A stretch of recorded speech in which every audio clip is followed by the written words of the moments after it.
Hey guys, আজ আমি explain করব মাই ডেমন কোরিয়ান ড্রামাটির 10 নম্বর পর্ব।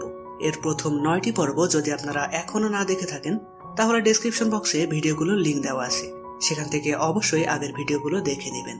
তো চলুন আর বেশি কথা না বাড়িয়ে শুরু করা যাক আজকের এক্সপ্লেন ভিডিও। শুরু করার আগে আমি রিফাত আছি আপনাদের সাথে। স্বাগতম আমার চ্যানেলে বিএম দা এক্সপ্লেনার।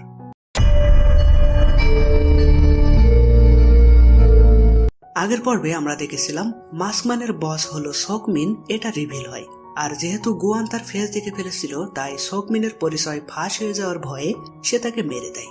এছাড়াও একদম শেষে আমরা দেখি গুয়ানের পাওয়ার পুরোপুরি তার থেকে চলে যায়। সে তখন দেখা করে ভিক্ষুক রূপী ঈশ্বরের সাথে। তিনি গুয়ানকে জানায় তোমার ট্যাটু ফিরে পেতে হলে দহিকে মরতে হবে। ও মরে গেলেই ট্যাটু তার আসল মালিকের কাছে ফিরে আসবে। আর কালকে পূর্ণিমার পরও যদি ও বেঁচে থাকে তাহলে ট্যাটু গায়েব হয়ে যাবে, ফলে গুয়ান ছাই হয়ে যাবে, যেমনটা সে স্বপ্নে দেখত। গুয়ান এসব শুনে বলে, আপনি আমাদের সাথে এমন নিষ্ঠুর আচরণ করছেন কেন? ঈশ্বর বলে, সবাই শুধু আমাকেই দোষ দেয়, কিন্তু আমি শুধু একটা নিয়ম তৈরি করে দিয়েছি। মানুষের ভাগ্য তারা নিজেরাই নির্ধারণ করে। তোমার ভাগ্য এখন যে অবস্থায় দাঁড়িয়েছে তাতে একজনকে মরতেই হবে। গুয়ান বলে, এমন কি কোনো উপায় নেই যাতে আমরা দুইজনে বাঁচতে পারি? সে বলে, কালকে পূর্ণিমার দিন মধ্যরাতে তোমাদের ভাগ্য থেমে যাবে, তখনই তোমাদের ভাগ্যে যা হওয়ার হবে। গুয়ান তখন আর কিছু না বলে সেখান থেকে চলে আসে। তবে ব্যাপারটা নিয়ে সে অনেক চিন্তা করতে থাকে। এদিকে সোখুন গুয়ানের ব্যাপারে জানতে গায়ং এর সাথে দেখা করে। সে তাকে জানায় জংগুয়ান একজন ডেমন, মানুষের ইচ্ছা পূরণ করে নরকে পাঠানোই তার কাজ, কিন্তু তার শক্তির উচ্চ চলে গেছে দহির কাছে। আপনি কি কখনো গুয়ানকে দহির হাত ধরতে দেখেছেন? দহির হাতে থাকা ওই ট্যাটুর সাহায্যে সে তার শক্তি ব্যবহার করে। শকুনের কাছে তখন সবকিছু পরিষ্কার হয়ে যায়। তার তখন দহির জন্য চিন্তা হয় যে এর ফলে দহির কোনো ক্ষতি হয়ে যায় কিনা। তো অন্যদিকে দেখা যায় দহির সাইন করা পেপারগুলো সকমিনের কাছে পৌঁছায়। তার তখন মনে পড়ে 2006 সালে যখন প্রথম দহি তাদের বাড়িতে এসেছিল, তখন সকমিন তার কাছে গিয়ে বলেছিল চলো আজ থেকে আমরা বন্ধু হই, কিন্তু দহি তার সাথে হ্যান্ডশেক করে না। মানে বোঝা যায় দহি তার পথ থেকে সরে গেলেও সে হয়তো আবার তার কোনো ক্ষতি করবে। এরপর সে তার ফোন থেকে মাস্কম্যানের কিছু SMS ডিলিট করে। আর এখানে আমরা দেখি সে ফোনে যা যা করছে তা সবকিছু দোগিয়ং তার সেকেন্ড ফোন থেকে দেখতে পারছে। মানে সে তার বাবার ফোন হ্যাক করে নজরদারি করছে, কিন্তু তাকে আমরা একটু পরে ধরা পড়ে যেতে দেখব। তো যাই হোক, গুয়ানের পর বাড়ি এসে দেখে দহি তার জন্য কেক বানিয়েছে। সে তো তাকে কিছুই বুঝতে না দিয়ে নর্মাল বিহেভ করার চেষ্টা করে। দহির বানানো কেক গুয়ান যখন টেস্ট করে তখন সে দেখে কেকে অনেক লবণ হয়ে গেছে। তবুও সে দহিকে খুশি করার জন্য বলে দারুণ বানিয়েছো, অনেক সুস্বাদু হয়েছে। সেটা যখন দহি খায় তখন সে বুঝতে পারে চিনি ভেবে সে লবণ দিয়ে দিয়েছে। এ নিয়ে তারা দুইজন হাসাহাসি করতে থাকে। এরপর রাতে দুইজন বারান্দায় বসে গল্প করে।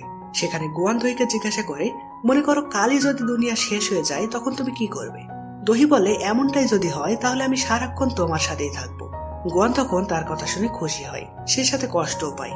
মানে আজকেই তো হয়তো তার শেষ দিন, সেজন্যই সে সব বলছে। তো এখানে দহির ইমোশনাল সব কথা শুনে গুয়ান আবার দেখা করে ঈশ্বরের সাথে। সে তাকে বলে, আমি একটা সিদ্ধান্ত নিয়েছি, আমি নিজেও বাঁচবো এবং দহিকেও বাঁচাবো। ঈশ্বর বলে, এটা সম্ভব না, একজনকে জিততে হলে আরেকজনকে হারতে হবে, এটাই নিয়ম। গুয়ান বলে, আপনিই তো বলেছিলেন যে নিয়ম আপনি বানিয়েছেন, তবে মানুষ তার নিজের ভাগ্য নিজেই তৈরি করে।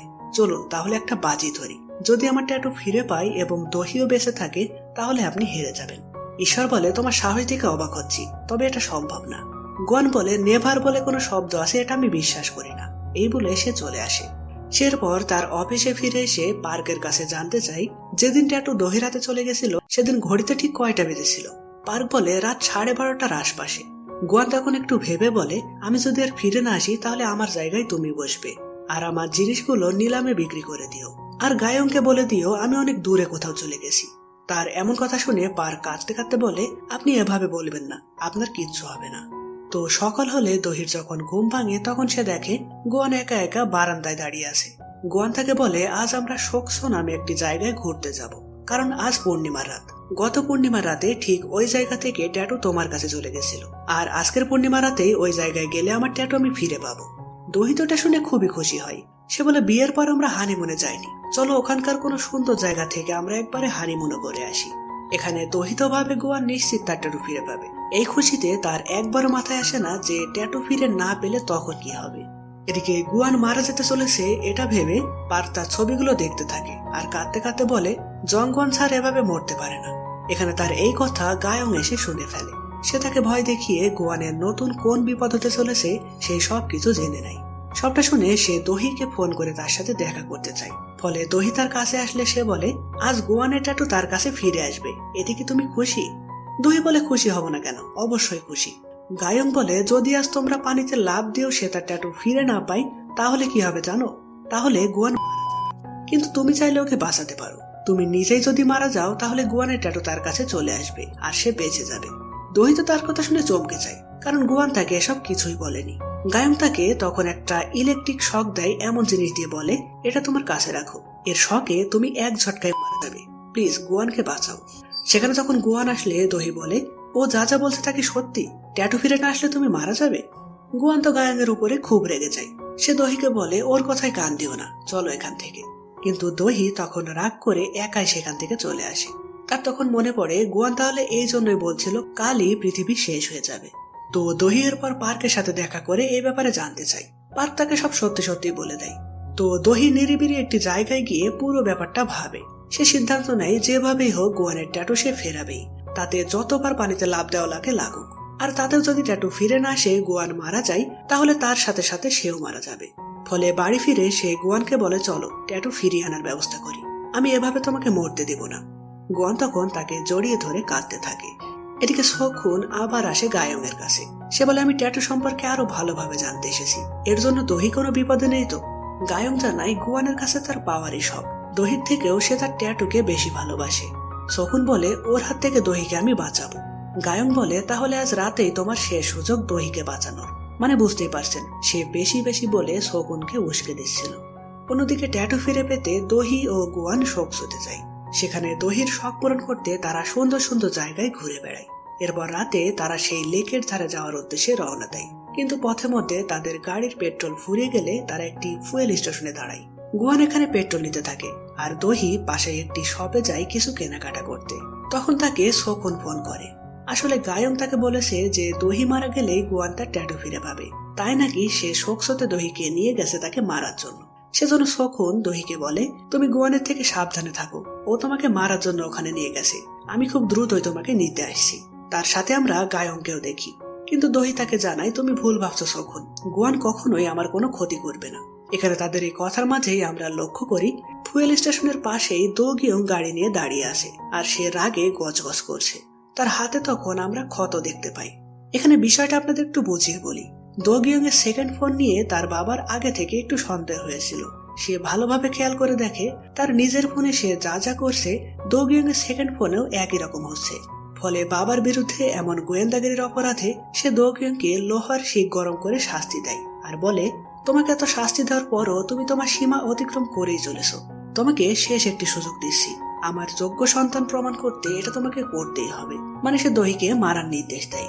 আর এমনটা সে করে যেন সবাই ভাবে মূল মাস্টার মাইন্ড হলো দো গিয়ং।